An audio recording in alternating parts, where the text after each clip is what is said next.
ഈ നാട്ടികയിലേക്കാണ്. നാട്ടികയിൽ CC മുകുന്ദനെ കോൺഗ്രസ് പിന്തുണയ്ക്കുമെന്ന സൂചനയുണ്ടായിരുന്നു. CPയിൽ നിന്ന് ഇറങ്ങി വന്ന CC മുകുന്ദൻ ഇപ്പോൾ ഒറ്റയ്ക്ക് മത്സരിക്കേണ്ട അവസ്ഥയായിരിക്കുന്നു. അവിടെ കോൺഗ്രസ് സ്ഥാനാർത്ഥി നാട്ടികയിൽ ഉണ്ടാകും എന്ന വിവരം വരികയാണ്. ശ്രീജിത്ത് ശ്രീകുമാരൻ ചേരുന്നു. ശ്രീജിത്ത്, ശരിക്കും എന്ത് കാരണത്താലാണ് CC മുകുന്ദനെ പിന്തുണയ്ക്കേണ്ട എന്ന് കോൺഗ്രസ് തീരുമാനിച്ചത്? പാർട്ടി നേതൃത്വം, അതായത് കോൺഗ്രസിന്റെ പ്രാദേശിക നേതൃത്വം കടുത്ത എതിർപ്പാണ് CC മുകുന്ദന്റെ കാര്യത്തിൽ രേഖപ്പെടുത്തിയത് എന്ന് നമ്മൾ മുൻപ് തന്നെ വാർത്ത നൽകിയതാണ്. അത് 2 ദിവസങ്ങൾക്ക് മുൻപ് തന്നെ ഇത് തീരുമാനമായിരുന്നു. ഈ തീരുമാനം മാറ്റാൻ വേണ്ടിയാണ് ജോസ് വള്ളൂരുമായി ഈ CC മുകുന്ദൻ ഡൽഹിയിലേക്ക് എത്തുകയും അവിടുത്തെ നേതാക്കളുമായി കൂടിക്കാഴ്ച നടത്താനുള്ള ശ്രമങ്ങളൊക്കെ നടത്തുകയൊക്കെ ചെയ്തത്.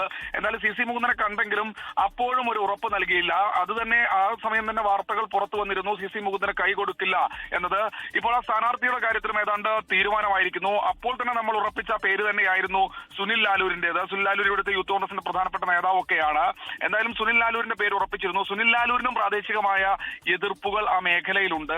ഷൈൻ നാട്ടിക അടക്കമുള്ള അവിടുത്തെ പ്രാദേശിക നേതാക്കളെ കൂടി പരിഗണിക്കണമെന്ന ഒരു ആവശ്യമുണ്ടായിരുന്നു. എന്തായാലും CC മുകുന്ദൻ ഇനി സ്വതന്ത്രനായി മത്സരിക്കുകയാണെങ്കിൽ ഒരു സഹായം ഒരുപക്ഷെ കോൺഗ്രസിന്റെ ഭാഗത്തുനിന്ന് ഉണ്ടാകും എന്നതിനപ്പുറത്തേക്ക് മറ്റു തരത്തിൽ ഉള്ള ഒരു ഡീലും CC മുകുന്ദന് ഉണ്ടാകില്ല. കാരണം CPIയെ തോൽപ്പിക്കാൻ, അതായത് നാട്ടികയിലെ ഇടത് സ്ഥാനാർത്ഥി ഗീതാ ഗോപിയെ തോൽപ്പിക്കാൻ പരമാവധി CC മുകുന്ദന് പുറത്തു നിന്നുള്ള പിന്തുണ നൽകും. പക്ഷേ അതൊരു UDF സ്വതന്ത്രം എന്നുള്ള തരത്തിലുള്ള പിന്തുണയായിരിക്കില്ല ഉണ്ടാവുക. എന്തായാലും സുനിൽ ലാലൂർ എന്ന പഴയ യൂത്ത് കോൺഗ്രസിന്റെ നേതാവിനെ തന്നെ ഇവിടെ കളത്തിലിറക്കാനാണ് തീരുമാനിച്ചിട്ടുള്ളത്. നമുക്കറിയാം, നാട്ടിക ഒരു ശക്തമായ ഇടത് കോട്ടയാണ്. CPMനും CPIക്കും ശക്തമായ വോട്ട് ബാങ്ക് ഉള്ള ഒരു പ്രദേശമാണ്. ആ മേഖലയിൽ UDF മാത്രമായി മത്സരിക്കുകയാണെങ്കിൽ വിജയിക്കാൻ കഴിയില്ലെന്നറിയാം. എന്തായാലും CC മുകുന്ദൻ സ്വതന്ത്രനായി മത്സരിക്കുമോ എന്നാണ് ഇനി കണ്ടറിയേണ്ടത്. അക്കാര്യത്തിൽ ഒരു തീരുമാനം അദ്ദേഹത്തിന്റെ ഭാഗത്തുനിന്ന് വരേണ്ടിയിരിക്കുന്നു.